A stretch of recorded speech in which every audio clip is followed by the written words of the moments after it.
Hello and welcome friends. આજે આપણે English for all સિરીઝના 9th પાર્ટમાં આર્ટિકલ ધ વિશે જોઈશું. લાસ્ટ પાર્ટમાં આપણે આર્ટિકલ એ અને એન જોયું છે. હજી સુધી આપ સૌએ મારી ચેનલને સબસ્ક્રાઇબ ન કરી હોય તો સૌ મિત્રોને વિનંતી કે તેઓ ચેનલને સબસ્ક્રાઇબ કરી લેજો. ચલો આપણે જોઈએ આર્ટિકલ ધ. બે પ્રકારના આર્ટિકલ આપણે જોયા, ડેફિનેટ અને ઇનડેફિનેટ. ડેફિનેટ આર્ટિકલ એટલે કે નિશ્ચિત છે, ઇનડેફિનેટ એટલે અનિશ્ચિત છે. આર્ટિકલ એ અને એન એ અનિશ્ચિત છે, તો આર્ટિકલ ધ છે એ નિશ્ચિત છે. એની વાત આજે આપણે જોવી છે. તો જો નિશ્ચિત આર્ટિકલ છે, કોઈ ચોક્કસ શબ્દ યાદ રાખજો, ચોક્કસ, પર્ટિક્યુલર,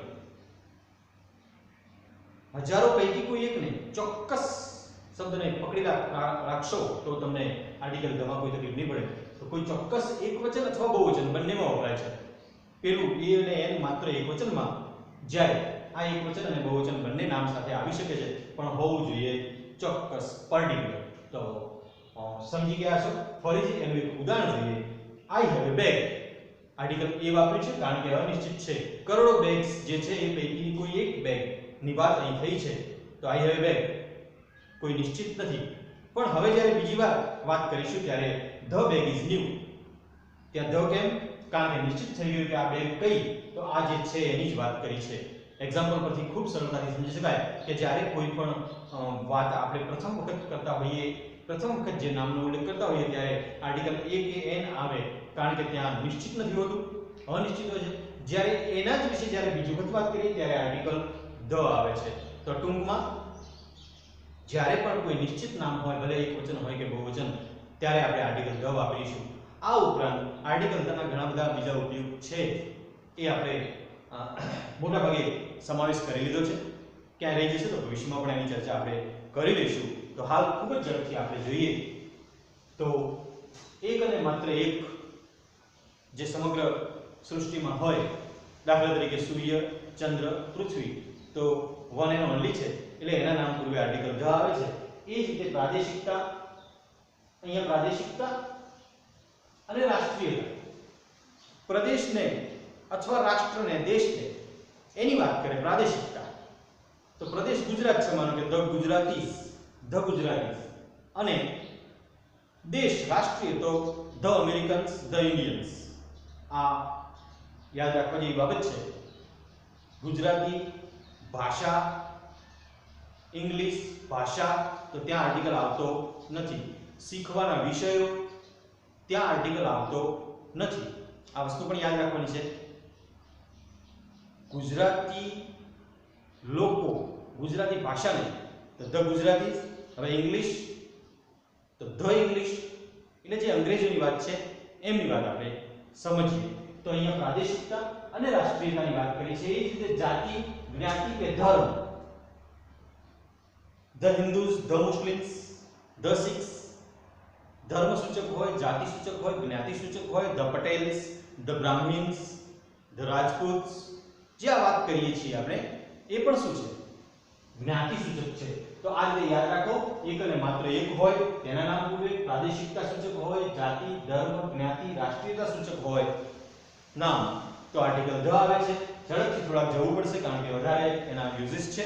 તો નદી હોય, સમુદ્ર કે મહાસાગર હોય, રણ હોય, જંગલ હોય, ખાડી હોય કે દ્વીપકલ્પ હોય, કે પછી કોઈ ટાપુઓનો સમૂહ હોય. જો આપણે આને જુદા પાડીએ, આ પ્રાદેશિકતા છે, એ જ રીતે આ રાષ્ટ્રીયતા છે, લગભગ નજીક છે. એ જ રીતે અહીં નદી, સમુદ્ર, મહાસાગર, રણ, જંગલ, ખાડી, દ્વીપકલ્પ કે ટાપુઓનો સમૂહ હોય. અહીંયા આપણે વાત કરી છે આગળ ટાપુઓનો સમૂહ, તો ત્યાં the Indian Ocean, the Indian Ocean, the black desert. તો રણ હોય, જંગલ હોય કે પછી ટાપુઓનો સમૂહ હોય, ખાડી હોય, ધ બે ઓફ બેંગાલ. મહાસાગર હોય, નદી હોય, ધ ગંગા. તો આ યાદ રાખી લો, નદી, સમુદ્ર, મહાસાગર, રણ, જંગલ, ખાડી, દ્વીપકલ્પ કે પછી ટાપુઓનો સમૂહ, તો પણ આર્ટિકલ ધ આવે છે. એનો ઉલ્લેખ કરીએ ત્યારે આગળ પ્રજા, કોઈ પ્રદેશની પ્રજા, એ પણ આ પ્રાદેશિકતાની વાત થઈ. ધ ગુજરાતીસ, ધ ઇંગ્લિશ પીપલ એમ. તો એ પ્રજાની વાત કરી. આ ચોક્કસ જે છે ત્યાં આપણે એક વસ્તુ સમજીએ, પ્રસિદ્ધ. પ્રાચીન હોઈ શકે પણ પ્રસિદ્ધ શબ્દ લાગુ પડીએ. ચોક્કસની જગ્યાએ અહીંયા પ્રસિદ્ધ થોડું વધારે સારું રહેશે. તો આપણે ત્યાં પ્રસિદ્ધ યાદ રાખો.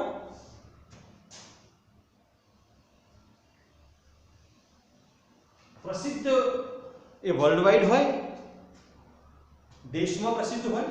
તો આપણે ધ સ્ટેચ્યુ ઓફ યુનિટી પ્રસિદ્ધ ઇમારત છે. ધ તાજમહલ પ્રસિદ્ધ ઇમારત છે. તો એવી રીતે કોઈ પ્રસિદ્ધ ઇમારત હોય, ચોક્કસ સ્થળ હોય આપણા ગામમાં, આપણા નગરમાં, આપણા શહેરમાં, the railway station, the bus station, the library, જે ચોક્કસ સ્થળો છે ત્યાં આપણે આર્ટિકલ ધ વાપરીશું.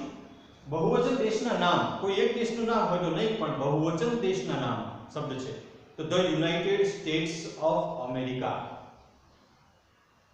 United states of America. અહીં આર્ટિકલ ધ આવે છે તો અહીં બહુવચન દેશના નામ. અહીં આપણે જે વાત કરતા હતા, રણ, જંગલ, ખાડી, દ્વીપકલ્પ, ટાપુઓનો સમૂહ, ત્યાં એક આ પર્વતમાળા પણ ઉમેરી લો. પર્વતમાળા કોઈ એક પર્વત નહીં, પણ રેન્જ હોય, ઘણા બધા પર્વતોની આખી હારમાળા હોય લાંબી, તો એ પર્વતમાળા કહેવાય. તો ધ હિમાલયાસ, ધ આલ્પ્સ, આ પર્વતમાળાઓ છે. કોઈ એક પર્વત આગળ આપણે કોઈ એક હોય, ધ ગિરનાર ન કહી શકીએ. કોઈ એક ટાપુ, કોઈ એક પર્વત એકલો હોય એને આર્ટિકલ ધ કે એ કે લાગતો નથી. તો અહીં આ વાત કરી, બહુવચન દેશના નામ હોય, ચોક્કસ પ્રદેશ હોય. કોઈ દેશમાં કોઈ ચોક્કસ પ્રદેશ હોય, કોઈ ચોક્કસ વિસ્તાર હોય, એની વાત કરતા હોઈએ ત્યારે પણ આર્ટિકલ ધ આવે છે. સંગીતના સાધનની ચર્ચા કરતા હોઈએ, વાત કરતા હોય ત્યારે પણ આર્ટિકલ ધ આવે છે. દાખલા તરીકે પિયાનો હોય તો ધ પિયાનો, ગિટાર હોય તો ધ ગિટાર. આ રીતે આપણે આર્ટિકલ ધ વાપરીશું. સમાચાર પત્ર, ન્યૂઝપેપરના નામ હોય, ધ સંદેશ, ધ ગુજરાત સમાચાર, ધ દિવ્ય ભાસ્કર, એ રીતે વાપરીશું. ઋતુનું નામ હોય, કોઈ પણ ઋતુ આપણે ની વાત કરીએ તો આર્ટિકલ ધ ત્યાં વાપરીશું. ચોક્કસ દ્રવ્યવાચક નામ, દ્રવ્યવાચક નામ પૂર્વે આમ આર્ટિકલ આવે નહીં. વોટર, તો વોટર આગળ આવે નહીં, ઘી આગળ આવે નહીં, ઓઇલ આગળ આવે નહીં. પણ ચોક્કસ થઈ જાય જ્યારે કે આ ગ્લાસમાં જે પાણી છે એની વાત કરું છું હું, તો the water in this glass, the water in this glass is hot, the water in this glass is called, the water in this glass is clean. તો આ ગ્લાસમાં જે પાણી છે એની વાત કરું છું હું, તો આર્ટિકલ ધ આવે છે. એટલે કે ચોક્કસ થઈ જાય છે, દ્રવ્યવાચક નામ જે ચોક્કસ થઈ જાય છે, આની જ વાત કરું છું ત્યારે. બાકી જનરલ વોટર હોય તો આર્ટિકલ ધ આવતો નથી, કે એ કે એન પણ આવતો નથી. તો આ વાત યાદ રાખજો. કોઈ સમગ્ર જાતિ સૂચક નામ છે, એ એક વચન ભલે હોય પણ લાગુ પડે છે આખી જાતિ. દાખલા તરીકે the dog is A faithful animal, એક જ ઉદાહરણ આપી છે, the dog is A faithful animal. તો અહીં જે ડોગ છે એ મારી પાસે કે તમારી પાસે છે, એ કોઈ એક ડોગની વાત થતી નથી. વિશ્વના તમામ જે ડોગ્સ છે એ બધાને લાગુ પડે છે આ વાત. અને એટલે ભલે શબ્દ એક છે, એક વચન છે, પણ લાગુ પડે છે આખી જાતિને, તો જાતિ સૂચક થયું. એટલા માટે આર્ટિકલ ધ ત્યાં આવશે. આવી રીતે કોઈ પણ the horse is A faithful animal યાદ રાખજો.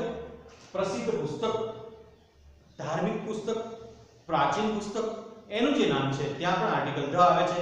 The Gita, the Mahabharata, the Ramayana, the Gitanjali. આ પ્રસિદ્ધ પુસ્તકો છે, ધાર્મિક પુસ્તકો છે, પ્રાચીન પુસ્તકો છે, તો આર્ટિકલ ધ આવે છે. એ જ રીતે અક્ષાંશ, રેખાંશ, વિષુવવૃત્ત જેવા શબ્દો જે છે, the longitude, the latitude, the equator, આપણે ધ વાપરીશું. એ જ રીતે શ્રેષ્ઠાદર્શક ડિગ્રી છે, સુપરલેટિવ ડિગ્રી, શ્રેષ્ઠાદર્શક કક્ષા ગુજરાતીમાં. સુપરલેટિવ ડિગ્રી જ્યારે વાપરીશું, આપણે ડિગ્રીની ચર્ચા નેક્સ્ટ પાર્ટ્સમાં ગમે ત્યાં કરવાના છીએ, પણ અહીંયા હાલ પૂરતું જે વિશેષણ છે, જો સુપરલેટિવ ફોર્મમાં હોય, ક્લેવરેસ્ટ, ટોલેસ્ટ, લોંગેસ્ટ, બિગેસ્ટ, તો આર્ટિકલ ધ આવશે. એટલી વાત યાદ રાખજો. ક્રમવાચક અંક હોય તો ક્રમવાચક એટલે પહેલું, બીજું, ત્રીજું, આપણે ગુજરાતીમાં કહીએ the first, the second, the third, આ રીતે ધ લાસ્ટ સુધી ધ નેક્સ્ટ પણ આવે તો ક્રમવાચક જે અંક છે ધ ફર્સ્ટ થી માંડીને ધ લાસ્ટ સુધી ધ નેક્સ્ટ તો આ રીતે અહીંયા આર્ટિકલ ધ લઈશું હોદ્દો કે પદ બતાવતો કોઈ શબ્દ હોય the headmaster the sarpanch the captain તો આવી રીતે ધ પ્રેસિડેન્ટ આવી રીતે હજારો પૈકી એકની જ્યારે વાત કરીશું ત્યારે આર્ટિકલ એક એન આવશે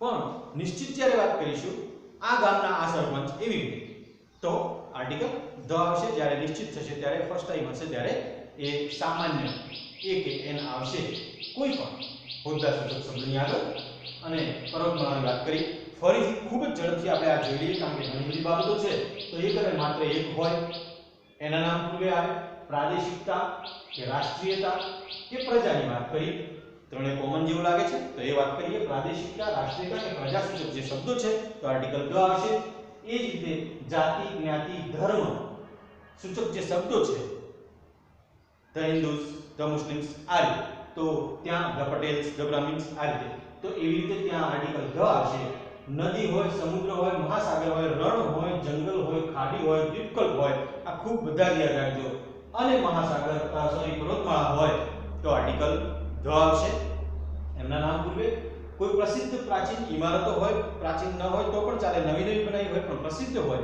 તો એ આર્ટિકલ ધ આવશે ત્યાં ચોક્કસ સ્થળ બતાવવું હોય કોઈ આપણે પર્ટિક્યુલર તો પણ આર્ટિકલ ધ વાપરીએ છીએ બહુવચન દેશના નામ જે દેશનો સમૂહ હોય આપણે વાત કરીએ એમ એક દેશ પૂર્વે નહીં પણ ઘણા બધા દેશોનો એક સમૂહ the United states of America જે વાત કરી એ તો ત્યાં પણ આપણે આર્ટિકલ ધ લઈએ છીએ પછી સંગીતના સાધન હોય સમાચાર પત્રના નામ હોય કે ઋતુના નામ હોય તો પણ આર્ટિકલ ધ આવે છે યાદ રાખી લેજો ચોક્કસ દ્રવ્યવાચક હોય ફરીથી આમ સામાન્ય રીતે આવતું નથી પાણી વોટર ઓઇલ ઘી નહીં આવે પણ જ્યારે તે ચોક્કસ થઈ જશે કે આ ડબ્બાનું ઘી સારું છે કે નથી તો આ ડબ્બાનું ઘી એ ચોક્કસ થઈ ગયું એટલે આર્ટિકલ ધ ત્યાં આપણે વાપરીશું કોઈ પ્રાચીન પ્રસિદ્ધ ધાર્મિક પુસ્તક છે તો આર્ટિકલ ધ વાપરીશું અક્ષાંશ રેખાંશ વિષુવવૃત્ત જે શબ્દો છે નામ છે એમની પૂર્વે આપણે વાપરીશું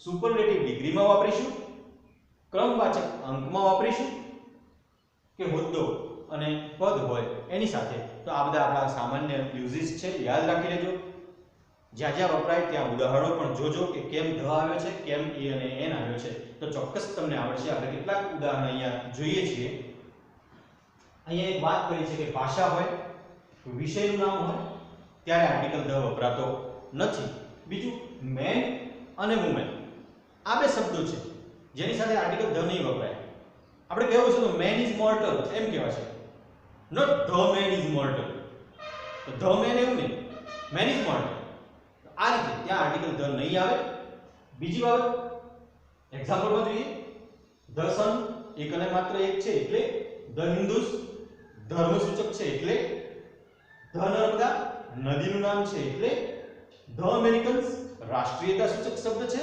આખી જાતિ જે અમેરિકન જાતિ છે એમની વાત કરી છે ધ તાજમહલ પ્રસિદ્ધ ઇમારત છે એટલે ધ પિયાનો સંગીતનું સાધન છે એટલે ધ સંદેશ ન્યૂઝપેપર છે એટલે ધ રામાયણ ધાર્મિક પુસ્તક છે એટલા માટે the cleverest boy superlative degree છે એટલા માટે ધ ફર્સ્ટ ક્રમવાચક અંક છે એટલા માટે અને ધ હિમાલયાસ એ પર્વતમાળા છે એટલા માટે આર્ટિકલ ધ ત્યાં આવે છે તો આપણે શોર્ટમાં આર્ટિકલ ધ ને સમજવાનો પ્રયત્ન કર્યો છે તમે વારંવાર જોશો આ બધું યાદ રાખશો તો તમને આર્ટિકલ ધ વાપરવામાં કોઈ તકલીફ પડશે નહીં અને ક્યાંક ક્યાંક આપણે જે વાક્યોમાં કે ઉદાહરણો વપરાય ત્યાં પણ જોતા રહેવું ભવિષ્યમાં આપણે આની ચર્ચા વિશેષ કરીશું હાલ આટલું જ તમે યાદ રાખો તો આર્ટિકલ એ એન અને ધ ત્રણ આપણે આ બે પાર્ટમાં જોયા છે જો જોવાનું ચૂકાયું હોય ન જોવાયું તો ફરીથી જોઈ લેશો યાદ રાખી લેશો જો આપણે હજુ સુધી આ ચેનલને સબસ્ક્રાઇબ નથી કરી તો એને સબસ્ક્રાઇબ કરજો